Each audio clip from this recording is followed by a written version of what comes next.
So near the end of last year, I had a bunch of book vouchers given to me from relatives for Christmas, which I used to buy, amongst other things, the drug-fueled psychedelic trip of Gonzo, known as Fear and Loathing in Las Vegas, the modernist classic, Portrait of the Artist by James Joyce, and I thought I might as well throw some contemporary novels in there as well. One of which was The Violinist of Venice by Alyssa Palombo. Violinist of Venice is a historical fiction romance surrounding famous composer Antonio Vivaldi. Vivaldi, during his lifetime, was rumored to be having an affair with an opera singer named Anna Tessieri, if that's how you pronounce that. More well known by her stage name, Anna Gyro, if that's how you pronounce that? We don't know whether the rumors were true, however, because Vivaldi had always insisted their relationship was purely professional, but it's become one of the most notable details about Vivaldi's personal life, if only because not much else is known about his personal life otherwise. Alyssa Palombo, passionate music lover and classically trained musician with degrees in English and creative writing, read this about her favorite musician and decided to write The Violinist of Venice, the tale of the affair between Antonio Vivaldi and his mistress.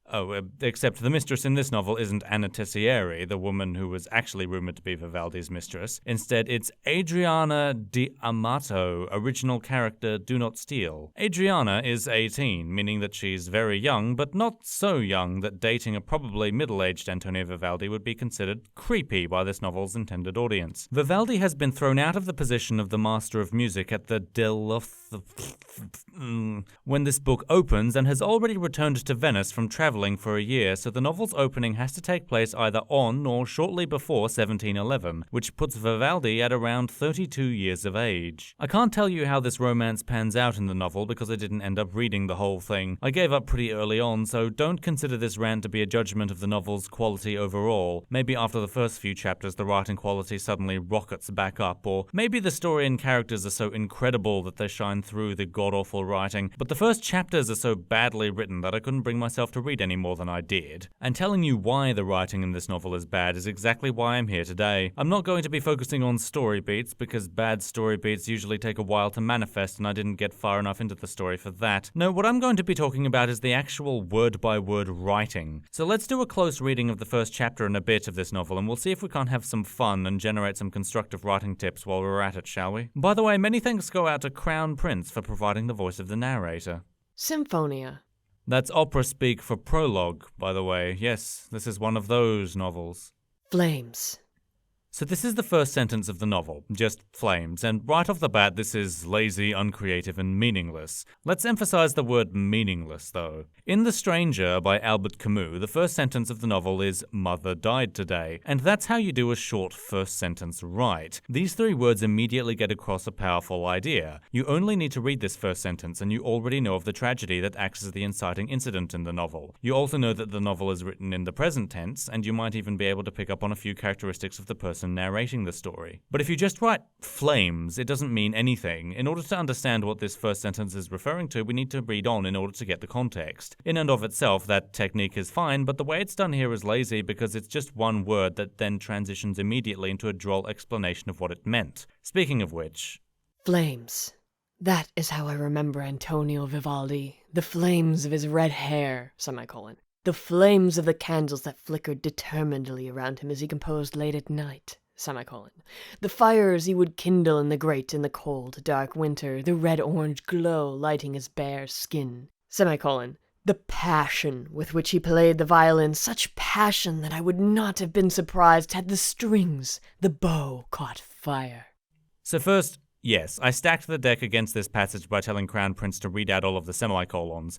As it turns out, I'm just a dude with a YouTube channel who wants to entertain his audience. Go figure. So here's an example of awful rhythm in literature. Alyssa Palombo starts with a single word sentence and then immediately transitions into an extended list where each item takes up at least an entire dependent clause. Aside from the very first word, this entire paragraph is one elongated sentence, a drastic jump which reads awkwardly and jarringly when immediately following a single word sentence. The purpose of this list is to paint a scene of Vivaldi composing late at night by candlelight, but this imagery isn't used beyond this paragraph specifically. The next paragraph starts talking about some garbage. Music is a singular kind of passion, semicolon. and the scene of Vivaldi composing by candlelight is left by the wayside. It's mainly used as a mood setter beyond anything else, which is odd if only because that mood doesn't last beyond this paragraph. The vocabulary is also severely lacking. Take away the contextual fluff in each of the clauses, and the actual subject nouns of the listed items are as follows: the flames, the fires,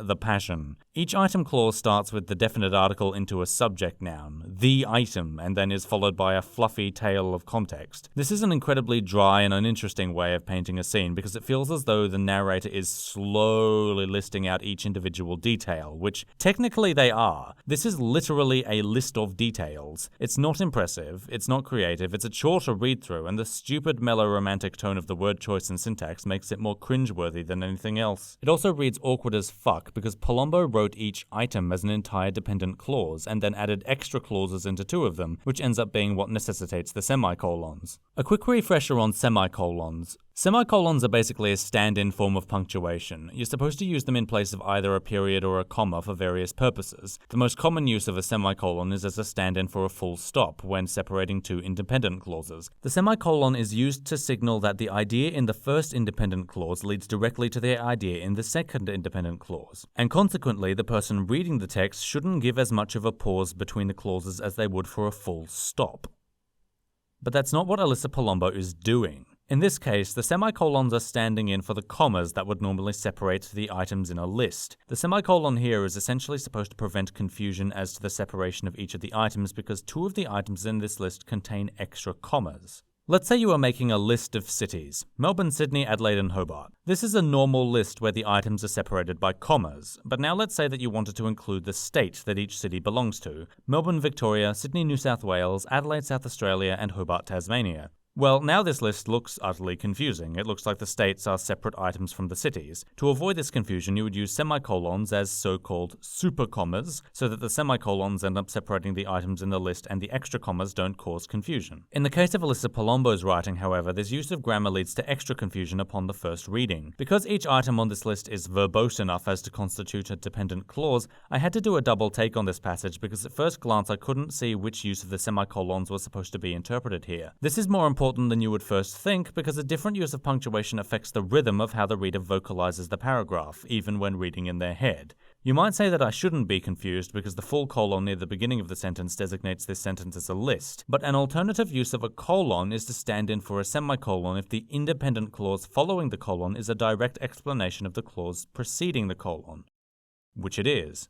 So there's already confusion as to the nature of the full colon, and then the semicolons come in and muddy the waters further by presenting a list of dependent clauses, the first two of which have no commas to justify the use of the semicolons as supercommas, and then the commas start coming in near the end of the paragraph. It's technically grammatically correct, but it's inelegant as all fuck. So why is this nonsense with the punctuation necessary? Well, it's because of a trend that you can see quite prevalently in the writing of Alyssa Palumbo in the rest of this introductory passage. Palumbo overcomplicates her writing. She doesn't often write independent clauses and has to shove extra clauses into almost every sentence. She also has a nasty habit of contorting syntax to try and add this poetic-sounding style to her narration. The most obvious and prevalent symptom of this writing flaw is that, in order to preserve the comprehensibility of her writing, she now has to overload her sentences with a shit ton of extra punctuation that wouldn't need to be there if she just wrote simpler, more straightforward sentences. I don't want to make claims about what Alyssa Palumbo's intent was when writing this passage, but as a reader, to me this passage comes across as an author trying to flex their linguistic muscles at me by overcomplicating their sentences, not realizing that their writing isn't strong enough to use it to any stylistic effect, and the meaning that they're trying to get across isn't so abstract or profound that it would be in any need of such a complex illustration. And I mean, you could argue back at me that I'm overanalyzing this passage. I mean, I am literally analyzing the fucking grammar here, but I thought that this passage was an overcomplicated, incoherent mess of grammatical pretense when I first read it, and I wasn't even paying close attention to the grammar or the punctuation on my initial reading. It may be short, but this is the type of writing that disengages readers. It makes their eyes glaze over the page and they just kind of look at the words, but they don't actually absorb any of it because their brain has looked at it and gone, this is fucking nonsense. Music is a singular kind of passion, semicolon. It envelops, surrounds, obsesses. To share that passion with another soul is to amplify it, to create a sort of intimacy unlike anything else. Well, this is some meaningless, abstract, spiritual bullshit if ever I've seen it.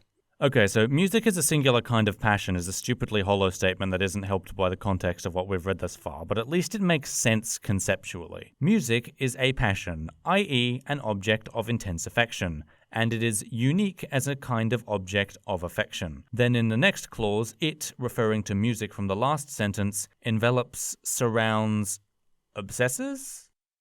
I think that was a point to use a full colon instead of a semicolon, actually. So here's a gripe of mine. Writers have this laundry list of easy ways to write something in order to make it seem more poetic and stylish than it actually is. One of the ways for totally shameless authors to do this is to write a list of vague emotional bullshit and simply remove the and that is supposed to separate the final two items. Here's an exercise for all of you aspiring writers out there. Whenever you come across the andless list, write it out again, but put the and back in. Music is a singular kind of passion. It envelops, surrounds, and obsesses. It's when it's written out like this that the weaknesses of the writing get fully exposed. For example, envelops and surrounds mean exactly the same thing in this context. You don't notice this type of thing when Palumbo takes the and out of the sentence because the and separates out the items in the list. Saying that music envelops and surrounds is totally redundant. Functionally, the removal of the and is supposed to converge the items into essentially three different interchangeable ways of illustrating the same idea. A competent writer would be able to find the perfect word to illustrate what they're trying to convey in a concise way, but the andless list ends up proposing three different ways of describing the subject noun in this sentence. This basically uses up extra words to give the sense that the ideas being raised have more substance than they actually do, but it adds no real meaning and merely makes the end of the sentence drag. You can expose this writing flaw by removing all but one of the items from the andless list. Music is a singular kind of passion. It envelops. Music is a singular kind of passion. It surrounds. You see what I mean? Personally, if I were to have written this tripe, I would have said, music is a singularly enveloping and obsessing passion. It's still garbage, but at least it's concise garbage. The next sentence is a great extension on the thing I just talked about. Palumbo tries to make her writing sound deep and poetic by writing in two grammatically valid endings to her sentences and then separating them by a comma. The lead-in this sentence is, to share that passion with another soul is. Now let's take the rest of the sentence and split it in two through the comma. We are left with two grammatically valid ways to end the sentence. To share that passion with another soul is to amplify it.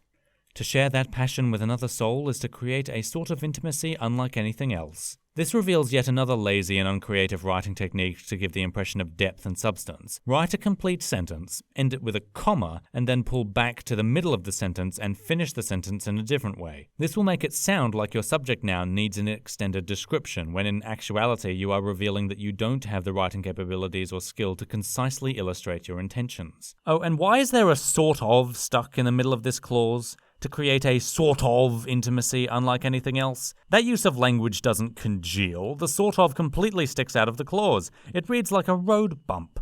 Just take it out of the clause and you'll immediately see how it can be improved.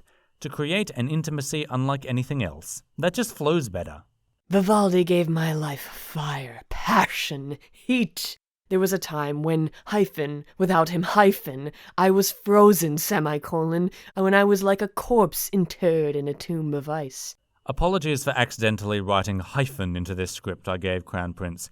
These aren't hyphens, they are in fact dashes, but hyphen sounds funnier, so let's just roll with that. So again, here's the short list of vague emotional bullshit with the and removed. Vivaldi gave my life fire, passion, heat. Vivaldi went to the store to buy milk, bread, cornflakes. You see how garbage this writing technique is? In fairness, I can usually stomach this in most novels, it's just that Alyssa Palumbo has used it 3 times already and we aren't even half a page in. Oh yes, don't forget that the disaster paragraph from the beginning with all of the semicolons was also a list that omitted the and, but at least that andless list was illustrating a scene. It's actually worse here because all 3 of these items mean the same thing. The first paragraph has already illustrated to us that fire is being used as a symbolic stand-in for passion, and heat is also being used non-literally here. So really what the narrator has said is, Vivaldi gave my life passion, passion, passion. So those 2 dashes stick out like a sore thumb. You know, Fear and Loathing in Las Vegas by Hunter S. Thompson had a few crazy uses of dashes and semicolons everywhere, but it was because the narrator was an unstable drug-fueled maniac. And Speaking broadly here, the erratic punctuation really helped to convey the narrator's insanity. But in what Alyssa Palombo has written, it just reads as overcomplicated and inelegant. There's no reason for this sentence to not just read, "There was a time when I was frozen without him," and omit any need for mid-sentence punctuation entirely. Alyssa Palombo does this in almost every sentence in this short little introductory section. She contorts the syntax of the sentence and moves word order around to sound dramatic and poetic, and in doing so she's forced to add in all of this extra punctuation. You could say that this is a style, but would you seriously tell me from what Crown Prince has read to you so far that this style is good? Also, ingenious use of fire and ice to symbolically convey two opposing states. I've honestly never seen any artist or storyteller ever use fire and ice as symbols which are polar opposites of each other. How did you come up with this totally creative and original idea? And now that he is gone, the world is cold once again. Whoa, Vivaldi dies? Spoilers, much? Yet he has not gone forever. He lives on in the music he wrote, and in my memories.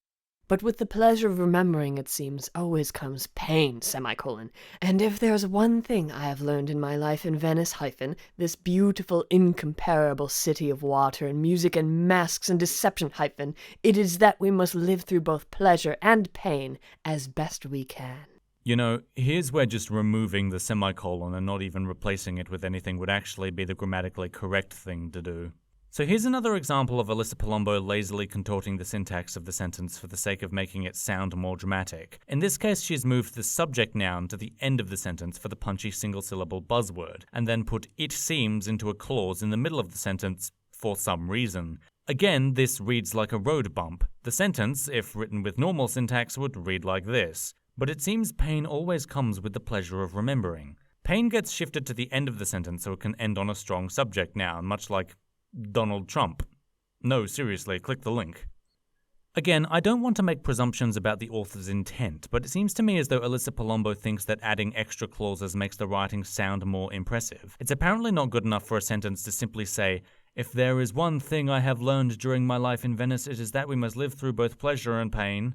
No, Palombo just decides to insert the idea that Venice is a beautiful city or whatever right into the middle of her sentence, complete with road bump dashes for emphasis. All of this overcomplicated grammar with its dashes, semicolons, and extra commas exists only because Palombo deliberately overcomplicates the syntax and adds in unnecessary extra clauses everywhere while relying way too heavily on lists to carry the symbolism. These techniques don't introduce any meaning or style that couldn't have been conveyed more elegantly and concisely with language that isn't as fucking gratuitous as this. Instead, all that they do here is make the passage more awkward to read, which I guess for the casual Goodreads user equates to masterful prose. Here's an exercise for all of you aspiring writers out there. When you proofread your work, try to imagine how you would write each sentence in its simplest possible form. Take your complicated sentences, copy-paste them into a separate text editing document, and write them out again with normal, straightforward word order, eliminating any fluff as you go. Then compare the simplest possible form of the sentence with what you had originally written and ask what in your complicated sentence actually adds to the meaning. If something in the complicated sentence doesn't actually change the meaning from the simple sentence, then chances are you can probably take it out. Just so I'm clear on this, I'm not saying that you can't play with grammar and syntax. Defying the conventions of normal prose writing is a legitimate structural or stylistic choice for you as a writer, but it takes considerable skill in use of language and knowledge of those conventions in order to pull it off well, so maybe don't try this when writing your first novel intended for publication. Not everyone is Max Porter,